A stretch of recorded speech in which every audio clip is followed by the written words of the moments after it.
Audio Jungle.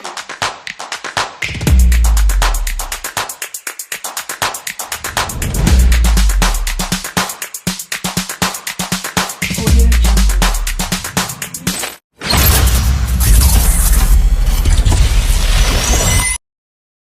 Assalamualaikum warahmatullahi wabarakatuh.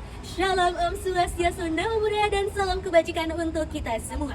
Dewan juri yang terhormat serta para pemerhati hukum sekalian, kami dari tim Immanuel Khan yang pada kesempatan kali ini akan menguraikan isu penguatan tata kelola dan efektivitas pemerintahan melalui revisi Undang-Undang Kementerian Negara. Dengan saya Mutia Azara selaku pembicara pembuka dan penyimpul, bersama dengan kedua rekan saya, Diva Arta selaku pembicara kedua dan Askia Bahea selaku pembicara ketiga. Sebagai pengantar, izinkanlah saya terlebih dahulu untuk menggarisbawahi beberapa hal guna meluruskan sudut pandang berpikir terhadap keberlakuan MOS ini.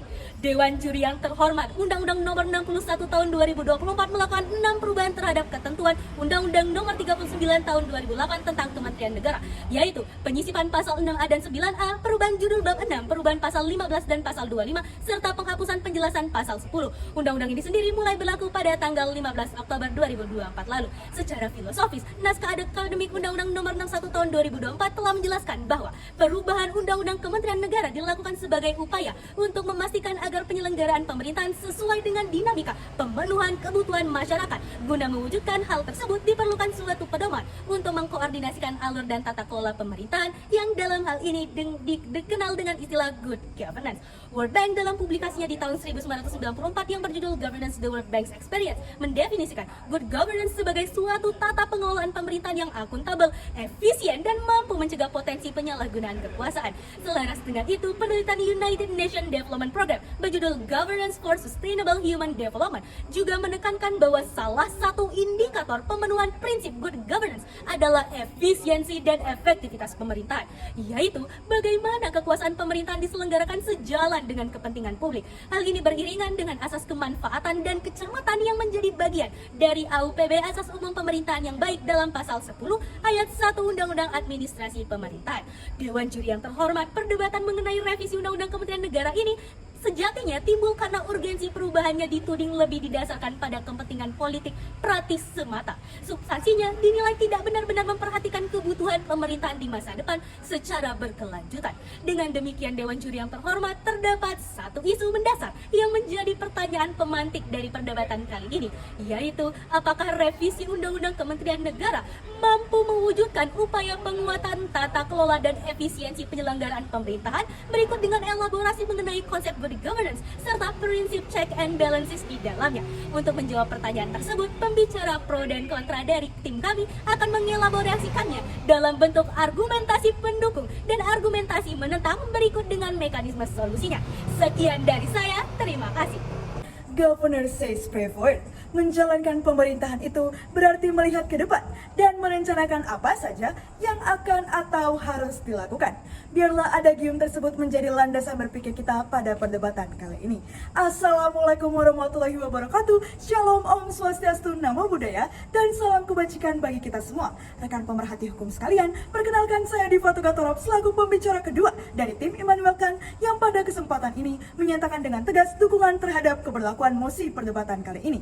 Adapun terdapat 4 argumentasi utama yang melatar belakangi dukungan ini, yakni yang pertama, bahwasanya perubahan Undang-Undang Kementerian mampu mendorong perbaikan koordinasi di antara lembaga penyelenggaraan kekuasaan pemerintahan.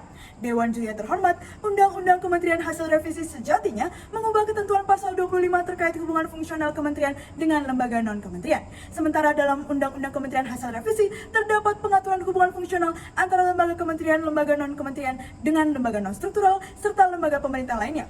Menteri Pendayagunaan Aparatur Negara dan Reformasi Birokrasi Yudi Krisnandi mengemukakan bahwasanya sebelum Undang-Undang Kementerian direvisi, acap sekali terjadi tumpang tindih kewenangan antara kementerian dan non-kementerian dengan lembaga non-struktural dan lembaga pemerintah lainnya.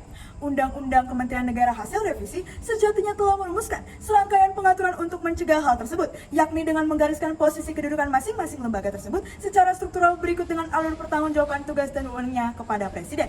Yang kedua, Undang-Undang Kementerian mendorong terwujudnya penyelenggaraan pemerintahan yang lebih adaptif dalam menangani kompleksitas permasalahan negara. Argumentasi ini sejatinya berkaitan dengan konsep pengaturan pasal 15 Undang-Undang Kementerian Negara yang saat ini menghapus batasan jumlah kementerian. Konsep pengaturan ini memungkinkan fleksibilitas jumlah kementerian ditetapkan sesuai dengan kebutuhan penyelenggaraan pemerintahan yang dijalankan oleh Presiden. Dewan Juri. Masing-masing presiden tentu memiliki sudut pandang yang berbeda dalam menjalankan pemerintahan, tergantung daripada arah pemfokusan kebijakan yang dikehendakinya. Ketentuan Undang-Undang Kementerian Negara hasil revisi sejatinya mengakomodir pendekatan presiden yang menghendaki agar beberapa urusan pemerintahan secara detail dikerjakan oleh lembaga kementerian yang terpisah ataupun berbeda, serta di sisi lain mengakomodir pula sudut pandang presiden yang menghendaki agar beberapa urusan pemerintahan cukup dikerjakan oleh satu lembaga kementerian yang sama. Kemudian Dewan Juri yang terhormat, argumen kami yang ketiga adalah Undang-Undang Kementerian Negara hasil revisi tetap mempertahankan mekanisme check and balances dalam proses pembentukan kementerian.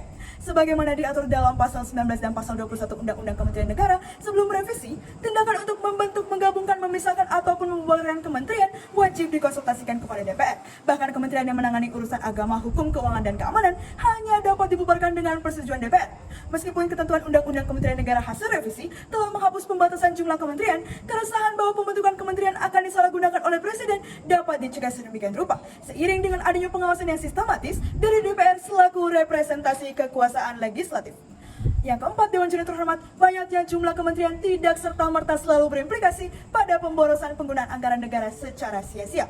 Untuk menjawab keresahan sebagian pihak bahwa penghapusan jumlah batasan kementerian senantiasa memicu pembentukan jumlah kementerian dalam jumlah besar yang pada prosesnya maka hanya membengkakkan anggaran negara, kami merancang suatu mekanisme Dewan Juri terhormat berupa sentralisasi penyediaan anggaran untuk seluruh kementerian melalui kementerian koordinator, sehingga pemfokusan anggaran hanya akan memperhatikan kebutuhan dari masing-masing kementerian koordinator semata. Pun Dewan Juri yang terhormat, lebih daripada persoalan anggaran semata, efektivitas kinerja merupakan titik tolak utama yang jauh lebih penting untuk diperhatikan dalam konteks mengukur kualitas penyelenggaraan pemerintahan. Dewan Juri yang terhormat, dalam rangka mencegah timbulnya kecenderungan pembentukan kementerian ataupun pengisian jabatan menteri dan wakil menteri sebagai tindakan yang sewenang-wenang, kami menawarkan mekanisme untuk membentuk peraturan yang menguraikan syarat pembentukan pemekaran ataupun penggabungan kementerian berikut dengan syarat agar seseorang dapat menduduki jabatan sebagai seorang menteri ataupun wakil. Peraturan ini akan didudukkan sebagai peraturan pelaksana dari ketentuan Undang-Undang Kementerian Negara itu sendiri. Dalam peraturan yang sama akan dirancang pula batasan proporsional mengenai pembagian unsur menteri dan wakil menteri yang berasal dari kalangan profesional maupun dari kalangan politikus. Secara komparatif, pendekatan mekanisme kami selaras dengan pengaturan pembentukan kementerian di Finlandia dan Belanda, dua negara yang masuk dalam 10 besar negara dengan indeks penyelenggaraan pemerintahan tertinggi di dunia berdasarkan hasil penelitian Bank Dunia pada tahun 2023 lalu. Oleh karena itu, Dewan Juri yang terhormat, menjadi jelas bahwa pihak pro sejatinya berupaya memastikan bahwa pengaturan lembaga kementerian senantiasa didasarkan pada pertimbangan yang objektif, yakni guna mewujudkan tata kelola pemerintahan yang efektif dengan berdasarkan pada prinsip good governance. Sekian dan terima kasih. Error humanum est, trupe in error perseveran. Membuat kekeliruan adalah manusiawi, tapi tidak baik untuk terus mempertahankan kekeliruan. Assalamualaikum, salam sejahtera Dewan Juri yang arif dan bijaksana, para pemerhati hukum yang bermartabat, dan rekan berpikir kami dari tim Pro. Perkenalkan, saya Askia Bahia Siva selaku pembicara ketiga dari tim Immanuel Kant yang akan menguraikan ketidakberpihakan kami pada mosi perdebatan kali ini. Tentunya dengan menawarkan pula mekanisme yang jauh lebih solutif dan progresif untuk memenuhi tujuan perdebatan ini. Dewan Juri yang terhormat, selama perdebatan ini berjalan, rekanku dari pihak Pro seolah-olah menutup mata terhadap fakta yang ada. Berikut uraian argumen yang menjadi landasan penolakan kami. Pertama, ketika tim Pro menyatakan bahwa diperlukan suatu peraturan guna memenuhi kebutuhan Presiden dalam mewujudkan rancangan kebijakan yang dibuatnya, hal tersebut adalah keliru. Logikanya Dewan Juri, hukum tidak didesain untuk memuaskan orang perorangan ataupun hanya memperhatikan kebutuhan dalam jangka waktu singkat semata, tetapi seharusnya memberikan kepastian secara berkelanjutan. Oleh karena itu, yang semestinya dilakukan adalah menetapkan aturan yang jelas mengenai jumlah kementerian yang dapat dibentuk oleh Presiden.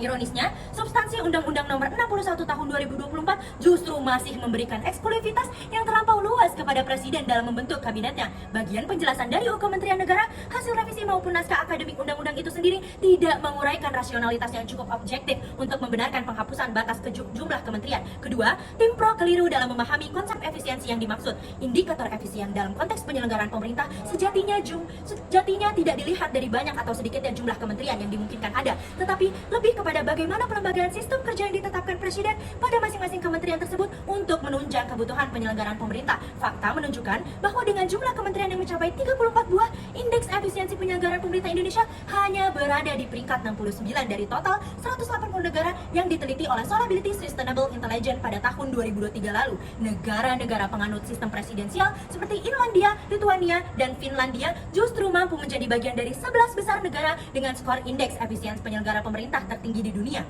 Meskipun jumlah kementerian yang ada dalam kabinet pemerintahnya berjumlah kurang dari 20 buah.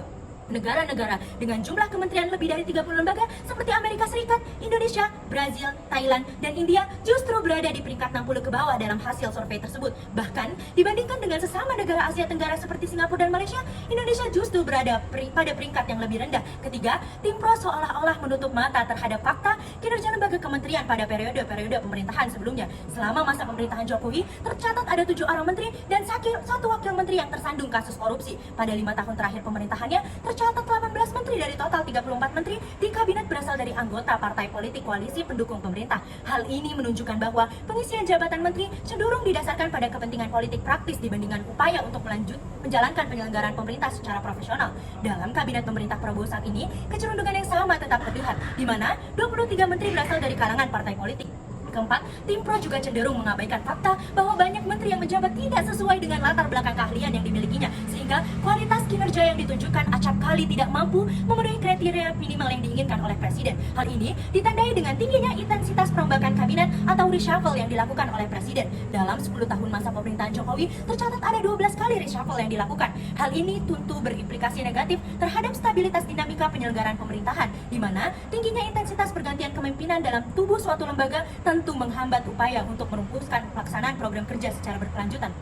Fakta-fakta sebagaimana kami sampaikan sebelumnya, Dewan Juri yang terhormat, menjadi dasar dari pembuktian utama bahwa seluruh argumen pihak pro telah kami runtuhkan seruntuh-runtuhnya. Maka dari itu, Dewan Juri yang terhormat, guna memperbaiki kekeliruan yang ditunggulkan oleh rekan kami dari pihak pro, kami menawarkan solusi implementatif untuk melakukan perevisian kembali terhadap ketentuan Undang-Undang Nomor 61 Tahun 2024. Adapun beberapa aspek perubahan yang akan dilakukan ialah sebagai berikut, yaitu mengembalikan konsep pengaturan awal terkait pembatasan jumlah kementerian, mengkonsepsikan indikator yang mensyaratkan pengisian jabatan menteri dan wakil menteri, utamanya terkait dengan ketentuan bahwa seseorang harus memiliki latar belakang karir yang sejalan dengan urusan pemerintah dan dari kementerian yang akan dipimpinnya. Ketiga, harus dimuat pula presentasi minimal dan maksimal terkait jumlah menteri yang berasal dari kalangan profesional dan politikus.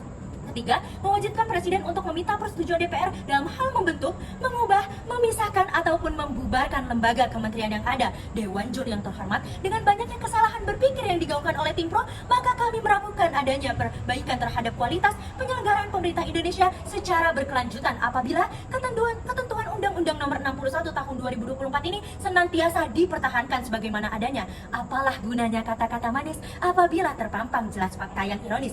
Maka dari itu, kami dari pihak kontra sekali lagi menyatakan dengan bangga bahwa kami menolak mosi perdebatan kali ini.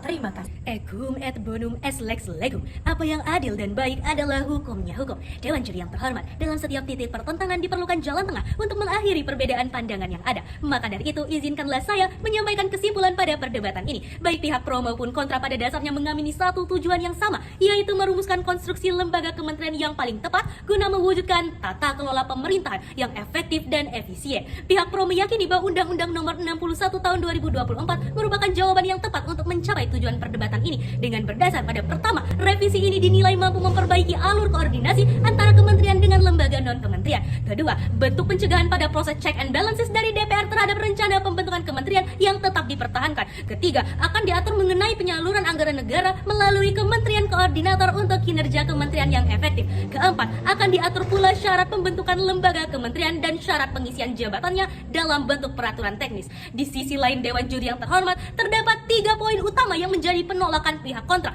Pertama, bahwa hasil revisi tersebut memberikan eksklusivitas pada personal yang memegang jabatan sebagai presiden, bukan pada jabatannya. Kedua, ketiadaan urgensi revisi terutama mengenai kuantitas jumlah kementerian karena kualitas kinerja penyelenggaraan pemerintahan sejatinya didasarkan pada baik buruknya alur koordinasi dan tata kerja. Ketiga, kementerian baru disinyalir hanya menjadi sarana pembagian kue politik. Oleh karena itu, tim kontra memberikan solusi dengan melakukan perubahan kembali terhadap Undang-Undang Nomor 61 Tahun 2024, utamanya terkait dengan limitasi jumlah kementerian dan pengaturan pengisian jabatannya. Maka dari itu Dewan Juri yang terhormat, dengan berdasar pada seluruh argumentasi dan mekanisme yang ditawarkan oleh kedua belah pihak, kami berpendapat bahwa kedua sisi dapat mewujudkan rekonstruksi konsep lembaga kementerian yang lebih efektif dan efisien pada tiap periode pemerintahan apabila berorientasi pada pemenuhan konsep good governance secara prinsipil. Sekian dan terima kasih. Salam efektivitas penyelenggaraan pemerintahan. Wassalamualaikum warahmatullahi wabarakatuh.